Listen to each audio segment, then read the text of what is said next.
So these three major type of receptor tyrosine kinases are present in the cells, and they are forming the second most abundant class of cell surface receptors after GPCRs. Okay.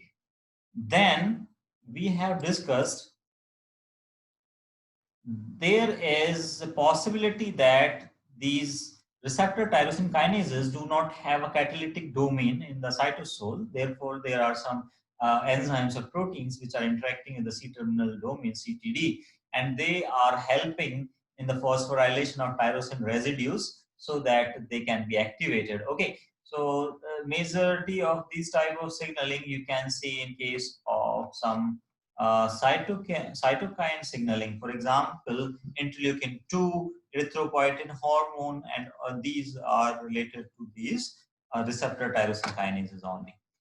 Then there is a question, what are the possible ways by which these receptor tyrosine kinases can send their signals in the cytosol? So one type of signaling we have already discussed in our previous classes. This is called IP3 DAG mediated signaling. So in this case, this is the receptor tyrosine kinase.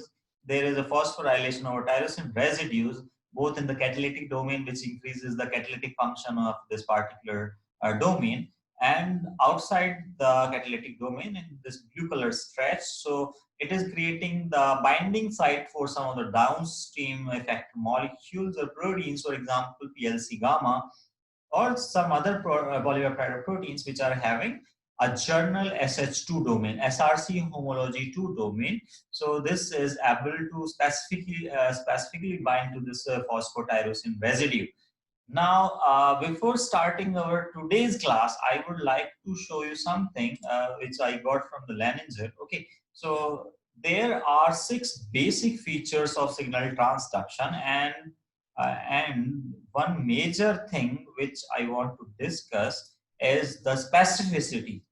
So whenever there is a signal transduction, the signal should be specifically able to bind to its receptor. If it is not able to bind specifically, then anything can happen. You can think of, means anything can happen in the cell, means the signal will not appropriately transferred inside the cell cytosol, and then it will lead to the undeserved, means undesired consequences. Then there is a thing, the second feature is called amplification. So what is amplification? Amplification is when a single molecule, even a single signal molecule is able to activate many enzymes inside the cell cytosol after binding to the cell surface. So this amplification is very much uh, in case of cell signaling, and this is one of the basic features of signal transducing systems. Then there is third thing is modulation if required. What is modulation? Modulation is, we know some of the proteins are undergoing phosphorylation, some of them are going under dephosphorylation, so that the conformation of these proteins can change and they are able to effectively bind to their effector molecules or target proteins. So this kind of changes in signaling, changes in proteins, either phosphorylation or dephosphorylation, is called modularity. Okay, so which help in better transfer of the signal in the cell. Then this thing actually we have discussed desensitization and adaptation whenever there is a repeated signal. So either the signal molecule, either the receptor molecule will down regulate, means they will go inside the cell and will be stored inside these vesicles, or they are degraded by lysosomes. So this type of called down regulation. Okay, so or the second thing is either receptor do not respond to the signal molecule. This can be done with the help of some arrested molecules which uncouple the receptor from the other proteins. Okay, so downstream proteins. There is an integration. Integration in the sense, if there are two signals, as we have studied in case of receptor tyrosine kinases, and the second thing is GPCR. So the two signal molecules can bind to two different type of receptor, receptor 1 and receptor 2, and they are able to show the same response as seen as we have discussed in our earlier classes that they are able to activate the same transcription factors, whether it is a protein kinase C or protein kinase A. The CRAB, that is cyclic AMP response element binding protein, is activated, and this will help in the means metabolism, help in metabolism, or the transcription of metabolic genes, for example, glycogen synthase or glycogen phosphorylase, for example.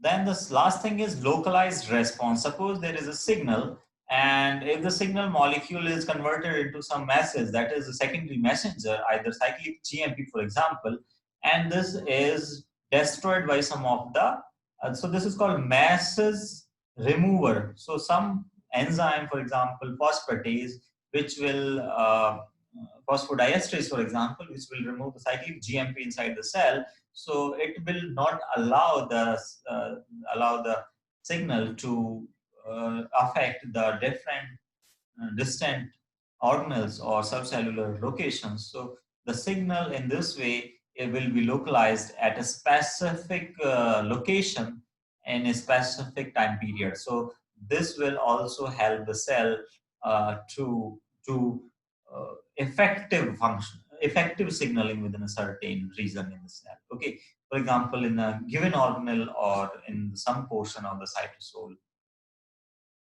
So beside these 6 features of signal transducing system, now we will move back and we are going to discuss this actually. So there is 3 type of signaling which may be possible in case of receptor tyrosine kinases.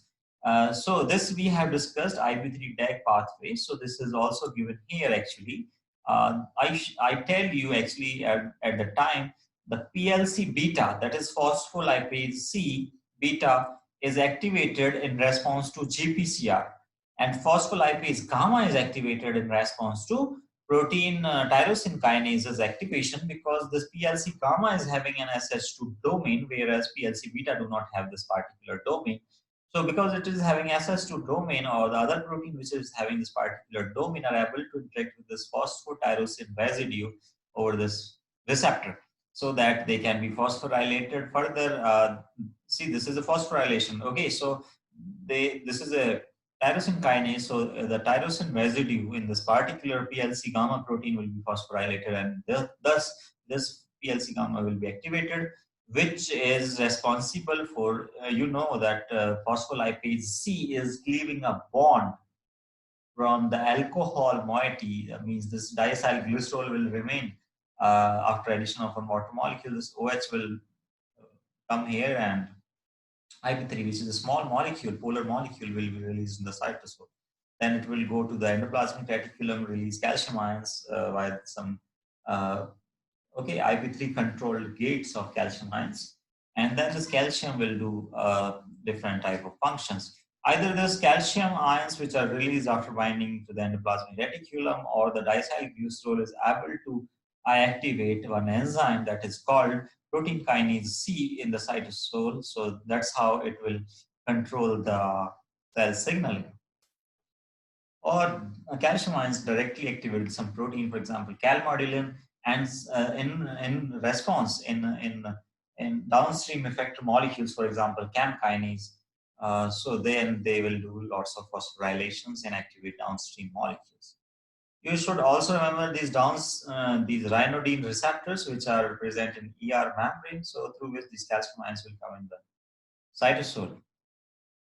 Now, yesterday we have left our discussion here somewhere.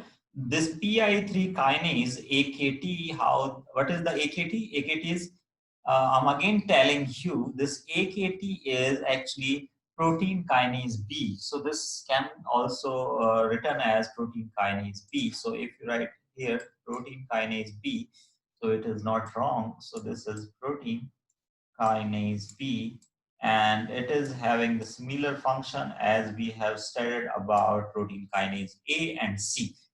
Actually, we have studied A in cyclic AMP dependent functioning, and C calcium dependent function. Now this AKT is actually the protein kinase B in between the two. Okay, so let's start our class.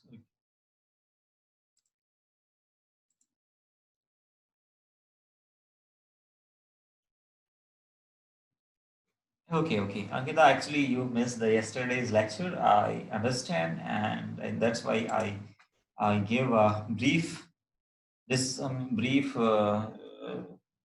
introduction of yesterday's lecture so that you will not face any problem, or any one of you will not face any problem in today's lecture at least.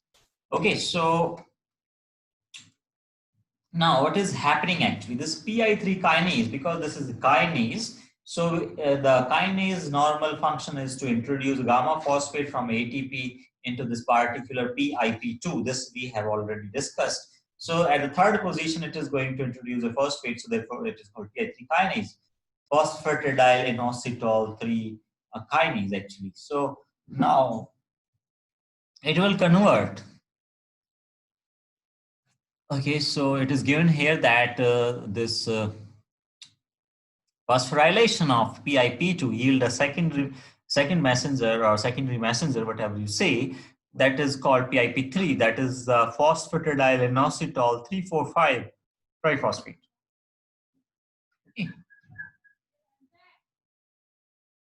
Now, the key target of PIP3, which is critical for signaling the cell proliferation and survival. Now, what is the functioning of this whole pathway? Because this is growth factor control pathway, so therefore it is involved in cellular proliferation and survival of many cells.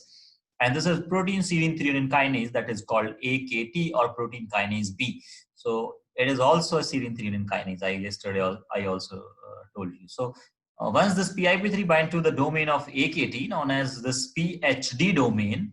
Okay, so this is PHD domain, Black-Strain homology domain. So this domain is very important because this is required.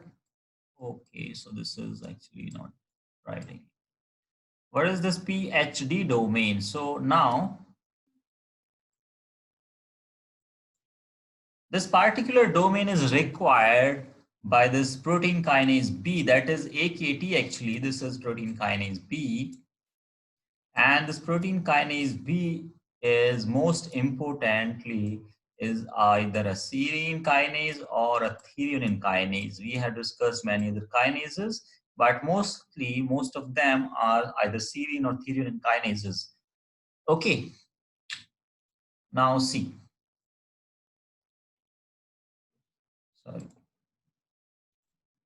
So this PIP2 is being converted into PIP3. Okay, and this AKT, this particular domain is called PHD domain, Black-Strain homology domain. This PH domain will help in the binding of this AKT and also the PDK1 with these 3 phosphate residues actually. Okay, so they will help them to interact with PIP3 directly. What is the function of these interactions? These interactions help these proteins to localize in the cell or this plasma membrane inner leaflet, so that the effect is localized in a way. Okay, so the sixth feature of the signal transduction, they will be localized, means localized at a specific position in the cell at a specific time, so that the many protein can interact easily with one another in a close proximity. So because both PDK1 and AKT is having these domains, and they will bind to nearby PIP3 molecules, so that this PDK can do phosphorylation event, because this is also a kinase over the protein kinase B. And protein kinase B before activation also require a phosphorylation from this mTOR Richter complex, and this mTOR Richter complex help in second phosphorylation of this AKT to activate this particular protein kinase B or AKT. Now,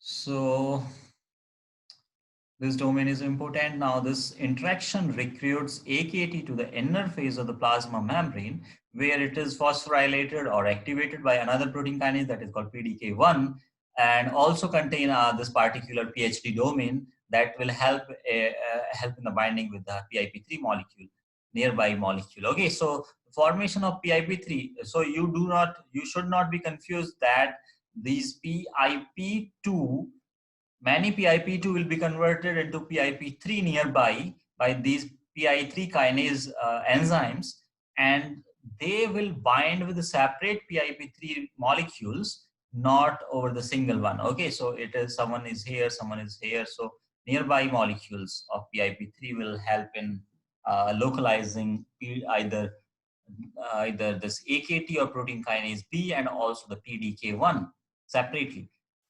That also contain this particular domain and help in binding with PIP3. The formation of PIP3 thus result in association of both AKT as well as PDK1 with the plasma membrane, leading to the phosphorylation and activation of this particular protein kinase B or AKT. I'm repeatedly saying it protein kinase B so that at least you should not confuse with that the AKT is also referred to as protein kinase B. Activation of AKT also require, or protein kinase B also require phosphorylation at a second site, and this second site phosphorylation is done by a complex that is mTOR-Richter complex. So in today's class, we will also discuss mTOR pathway, which is also a very major pathway of cell signaling. And I will tell you, in some cases, this Richter is being replaced by some Raptor complexes. Okay, so there are two related protein. One is called Richter, one is called Raptor. We will see in our today's class only. So have patience and focus on the presentation. So complex is itself stimulated by growth factors, and this particular growth factor already activating this mTOR-Richter complex, and this particular Richter complex then enable or ensure that this particular AKT will be phosphorylated so that it can be activated. So you need to notice or note it down somewhere that the two type of observations are required within the cell to functionalize this particular AKT. And once it is functionalized, it is going to affect many aspects of cell signaling via either some protein called BAD, some transcription factors, phosphorylation and activation or inactivation. And it is inactivating GSK3 beta, which is responsible for metabolism translation factor. This is called eukaryotic initiation factor 2B or some transcription factors. Yesterday also I told you that it is also responsible for inhibition of a protein that is called FOXO or some fork head proteins. So this FOXO also I will discuss in today's class in more detail. This FOXO, what is FOXO, how it is signaling inside the cell and so on. Once activated, this AKT phosphorylate number of target proteins, including the phosphorylation, for example, FOXO or the fork head family. Phosphorylation of FOXO by AKT or protein kinase B create a binding site for cytosolic chaperone protein that is called 14-3-3 protein that sequesters FOXO in an inactive form in the cytosol. So remember, it is inhibiting the FOXO. FOXO is free, and if it is free, it can go inside the nucleus, and it is a transcription factor, so transcription of FOXO-induced gene will result if it is free, if there is no phosphorylation. So this is also is an example where phosphorylation generally inhibits the function of this FOXO. In most of the cases, we were discussing that phosphorylation leads to the activation, but in this specific case of FOXO, this FOXO after phosphorylation over two residues will be creating a binding site for another chaperone protein in the cytosol that is called 14-3-3. So named in this way only 14-3-3. This is a chaperone protein, and this chaperone protein will bind to these phosphate residues over the FOXO. So once bound, it will form a complex, and this complex cannot cross the nuclear membrane because this is larger than this nuclear pore complex. Okay, so the diameter will not allow this complex to move inside the nucleus, and therefore the FOXO-induced gene will not be expressed once this FOXO is phosphorylated by this AKT or the protein kinase B. more clearly, you can see the image from here that this protein tyrosine kinase, when interacting with some growth factors, it will be phosphorylated over some tyrosine residues, and it will create a site for binding of this PI3 kinase.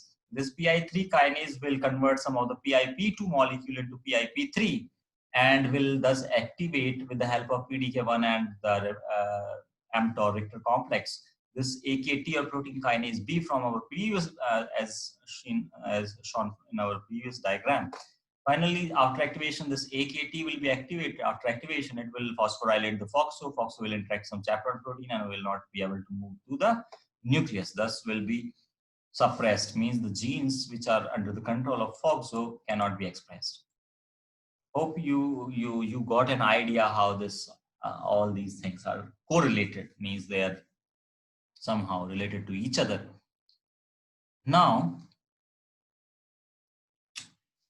okay, so if there is no growth factor signaling and the AKT activity is not there, AKT is inactive, FOXO is free and released from this particular chaperone protein and translocated inside the nucleus as shown in the first diagram of that particular portion, stimulating the transcription of genes that inhibit the cell proliferation or induce the cell death.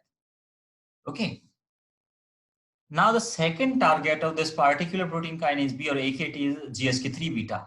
Now, this GSK3 beta, which regulates metabolism as well as cell proliferation and survival, like FOXO, this GSK3 beta is also inhibited by the AKT phosphorylation. So, once this AKT is phosphorylated, it will be activated and it will inhibit the GSK3 beta, which is responsible for some of the metabolism, translational factor, and transcription factor activation. See.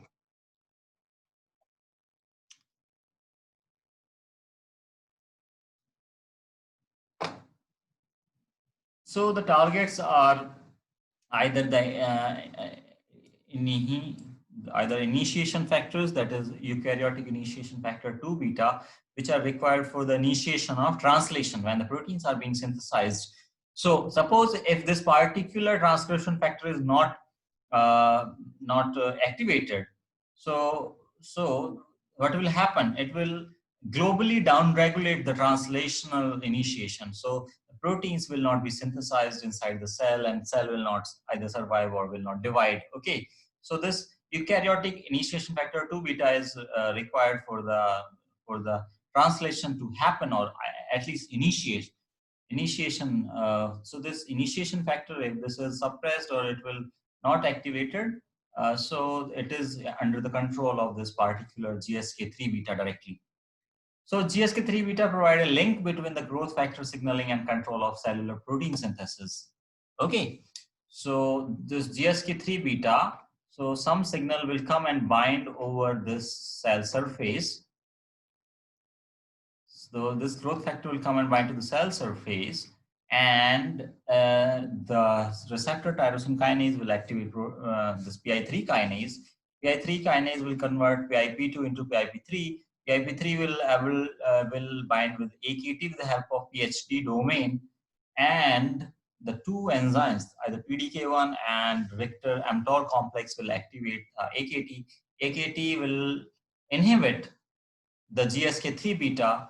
If the GSK3 beta will be inhibited, so the protein synthesis will not happen, will not take place inside the cell.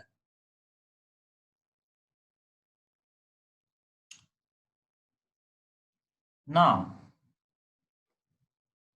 something is also given in your this portion, because we are discussing PI3 kinase pathway. So we will directly move to the PI3 kinase pathway. Okay, so this is your PI3 kinase pathway. So after discussing directly from the Cooper, we are able to understand some of the mechanisms. So at least you will understand whatever is written in your Pathfinder. In addition to initiating IP3 DAG pathway that you have already studied, some activated receptor tyrosine kinases also initiate another phosphoinositide pathway, that is through this PI3 kinase, which will convert PI3,4 bisphosphate into PI3,4,5 triphosphate, PIP3, which act as a docking site So because this PhD domain is able to bind to this particular portion, so this is acting as a triphosphate is act as a docking site for various signal transducing protein. And there are various types of PI3 kinase. Some PI3 kinases are activated by beta gamma complex of trimeric G protein, where GPCRs are activated by signal. Now, this particular line is very important, and you should underline this. It is telling that not only receptor tyrosine kinases, but some beta gamma complexes of the G protein, because the trimeric G protein is made up of alpha, beta, and gamma. So this beta gamma complex is able to activate this PI3 kinase in some cases, and therefore PI3 kinase can be activated in the response of GPCR as well as receptor tyrosine kinases. But here we are discussing receptor tyrosine kinases. So okay, so a primary binding target of PI3-4-bis triphosphate is the protein kinase B, that is called AKT actually. So here it is written PKB, but in Cooper it was written AKT. So, but you need to remember this is a serine-threonine kinase, so it will phosphorylate either serine or threonine residues. Beside its kinase domain, this is also having a plextrin homology domain that is called PHD domain that tightly bind the 3-phosphate in PI345 triphosphate. So it will be able to bind to this docking site. This 3-phosphate will act as a docking site with this PHD domain will be able to bind or interact. So in an inactive form, PKB is called AKT, is present in the cytosol, but once it is bound with this particular 3,4,5 triphosphate, it will be activated by the two nearby kinases. So in case of rise of PI345 triphosphate or simply PIP3, protein kinase B or AKT bind to them and localized at the cell surface. This triphosphate also recruit another kinase that is called PDK1 for phosphoinositide dependent protein kinase 1, because it is also able to bind with this PI3 or PIP3 molecule. Now, this PI3 kinase pathway or this PIP3 recruit and another kinase that is called PDK1 to the plasma membrane, and this particular kinase is able to phosphorylate your protein kinase B, that is called AKT. Active PDK causes phosphorylation of protein kinase B. Fully activated protein kinase B, activated protein kinase B, then dissociate from the plasma membrane and then phosphorylate its many target proteins, as we have seen, for example, GSK3 beta and some other proteins, for example, FOXO protein and so on. So it will be dissociated from the membrane once it is activated, and it is not given in your pathfinder that the second position or phosphorylation is required, which is done with the help of an important complex that is called mTOR-Richter complex. This mTOR-Richter complex is also activated in response of some of the growth factors. Okay, so this is some growth factors. So growth factors.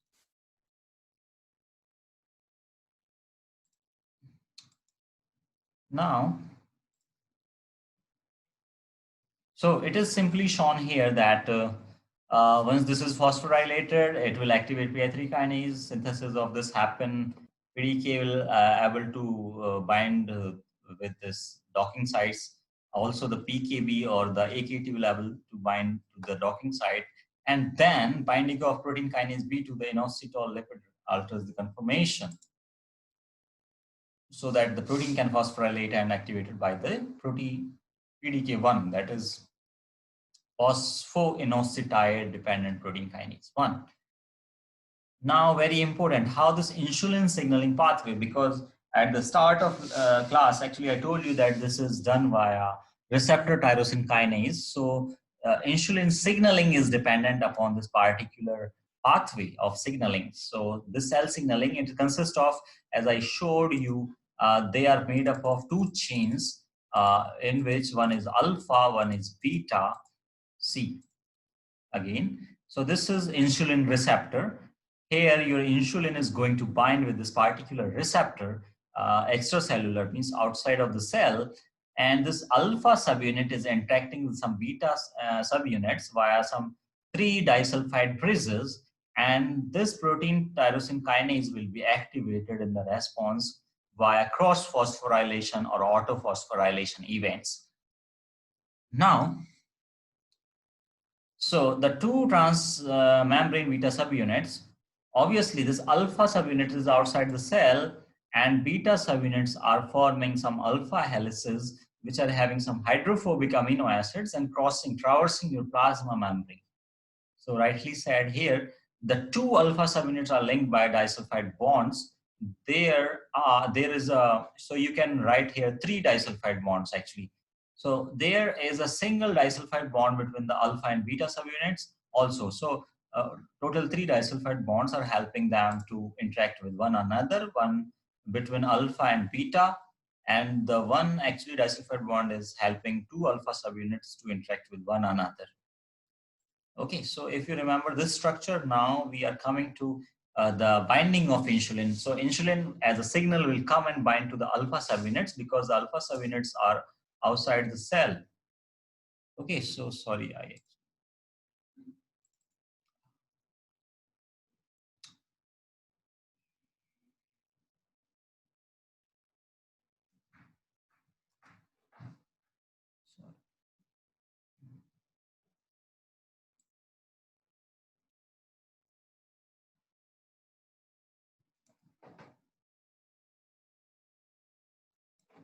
okay, so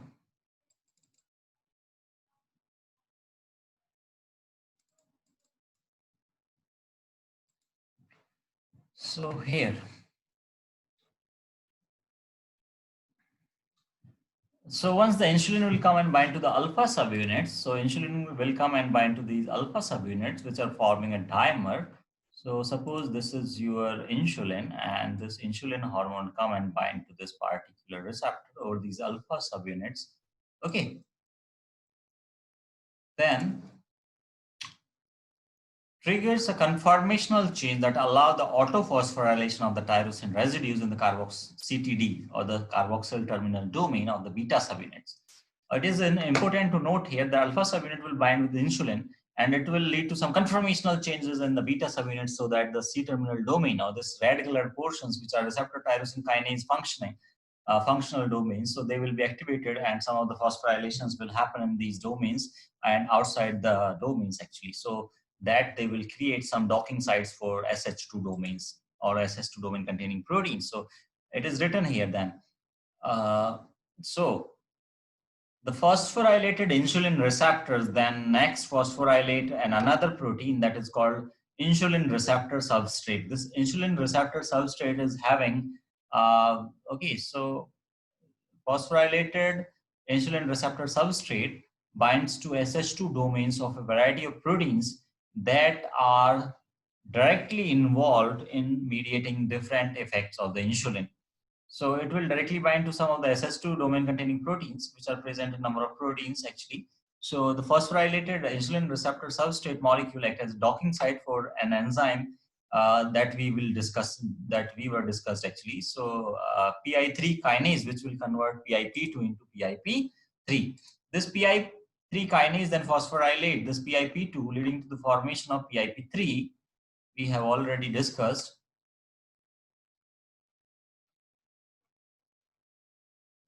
Sorry.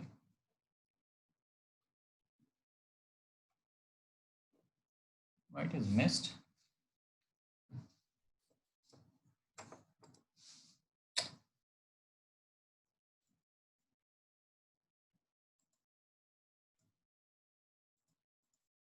Okay, so it will convert into PIP3. Binding of PIP3 with this protein kinase B or AKT leading to the activation of PKB or AKT with the help of some other complex that is called mTOR-Richter complex actually.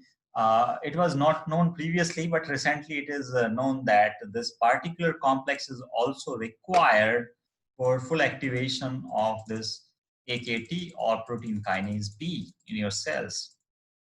So this is also important to keep in mind that not only this PDK1, but also this particular complex, which is activated in response to some of the growth factors, is required for the full activation of this protein kinase B or AKT.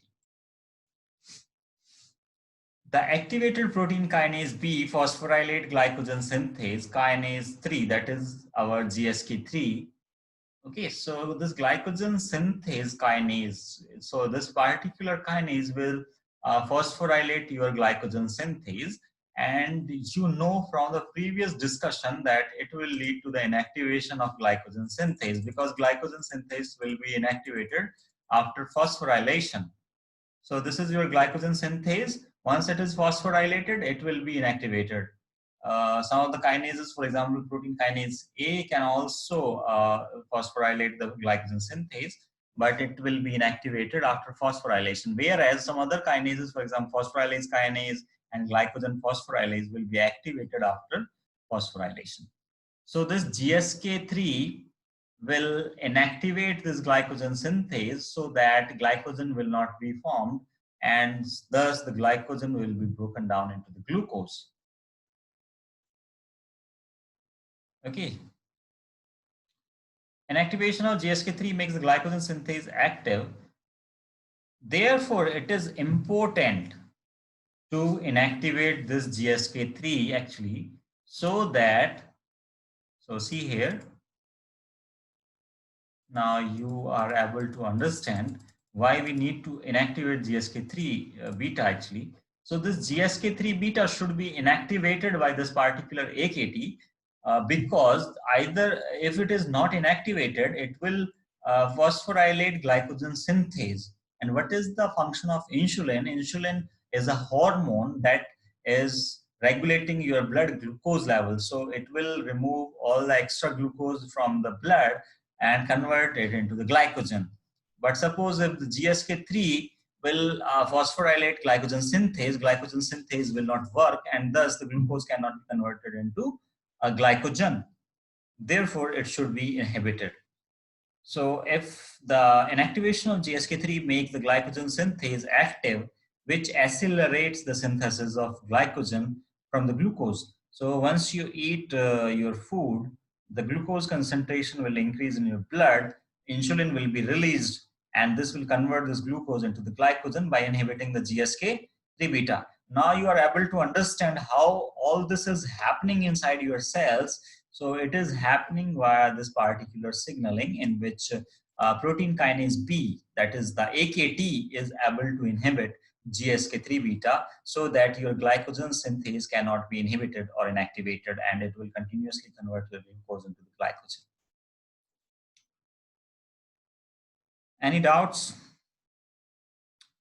So we are finishing this insulin signaling, and then I will give you some break so that you can go through the text at least, and if you face any doubt, you may ask. So similarly, in the muscle and fat tissues, protein kinase B also triggers the movement of glucose transporters. So many times this question has been asked. So please underline this: the main type of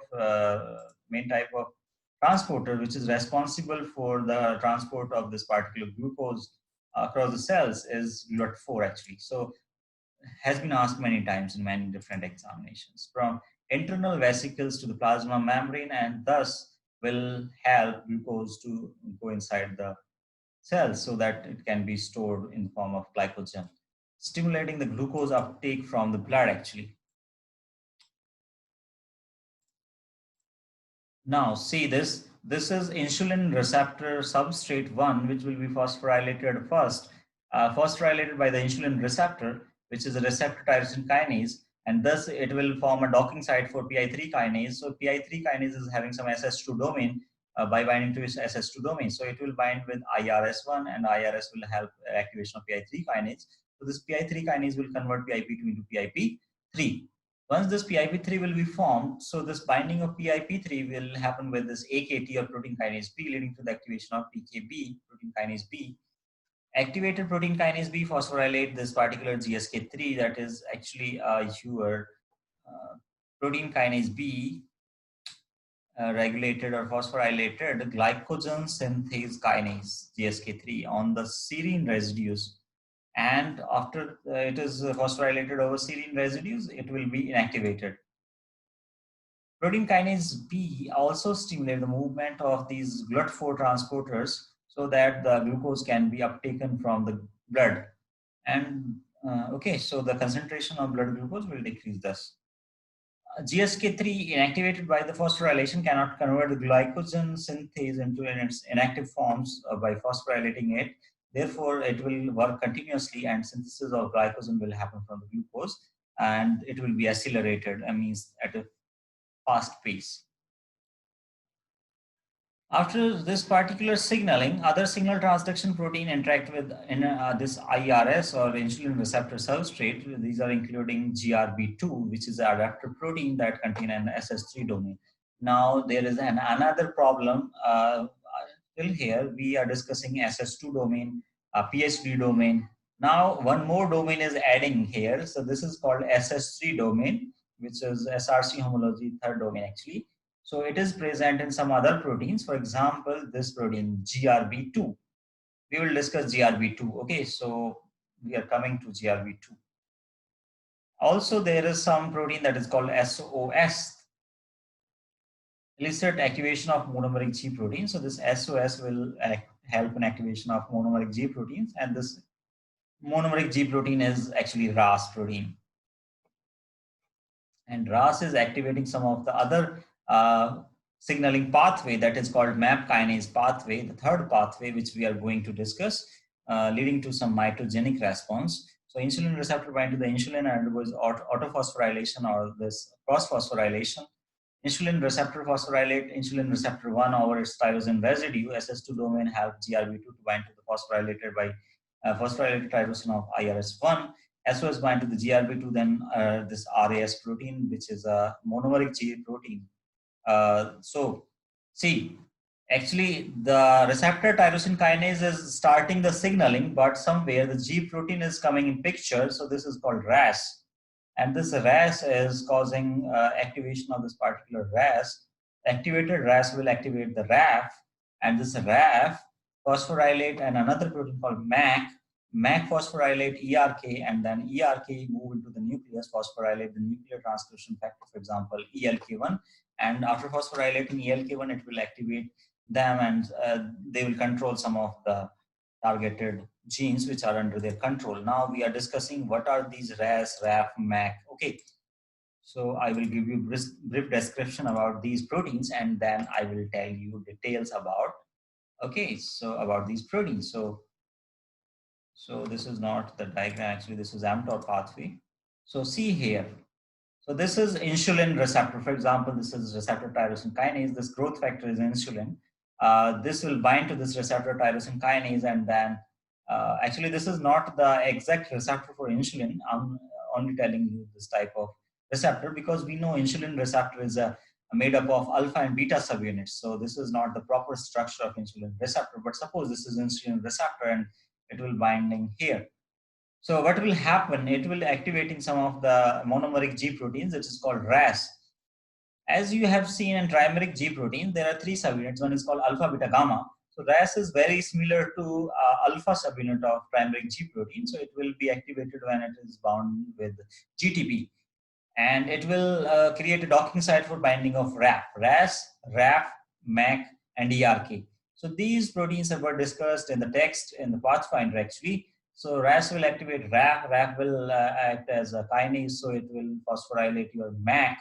MAC is a dual specificity kinase, and you need to note it here only. So this RAF is also a kinase because it is transferring the gamma phosphate to the MAC, but it is a serine or threonine kinase. Mostly it is a serine kinase, but this MAC is very important because this is not a serine kinase. This is either a threonine kinase or a tyrosine kinase. You need to remember about MAC always. This is either a threonine kinase or a tyrosine kinase. Okay, so it will phosphorylate the two positions, nearby positions over ERK.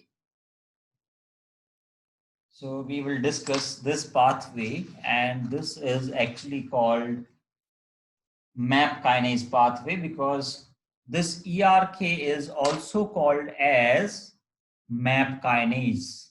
Your MAP kinase. So we are left with this MAP kinase pathway that is actually the third pathway of your signal transduction via these receptor tyrosine kinases. So this ERK is MAP kinase, this MAC is a threonine tyrosine kinase, and this should be noted somewhere. Okay. After this ERK is phosphorylated and activated, it will go inside the nucleus and it will activate some of the nuclear and cytosolic proteins so that the signaling will take place within your cells. So, okay, now before starting this MAP kinase pathway, I'm giving you something I want to show you. So we have discussed two things. So we have studied IP3 DAG pathway, we have studied PI3 kinase pathway, and we are seeing that this PI3 kinase pathway is followed by some RAS or RAS-RAF or some MAC ERK pathway that is also called as RAS-MAP kinase pathway. So now we are starting the third signaling pathway, which is followed by your receptor tyrosine kinase signaling. But before starting this RAS-MAP kinase pathway, I'm giving you 2 minutes break so that you can ask your queries if you are not able to understand the PI3 kinase pathway, which is very simply shown in this particular diagram. So this is FOXO. Similarly, so this is the pathway of your protein kinase B pathway, you can say, AKT pathway, you can say, or this is the pathway which is mediated by PI3 kinase. You may ask your queries.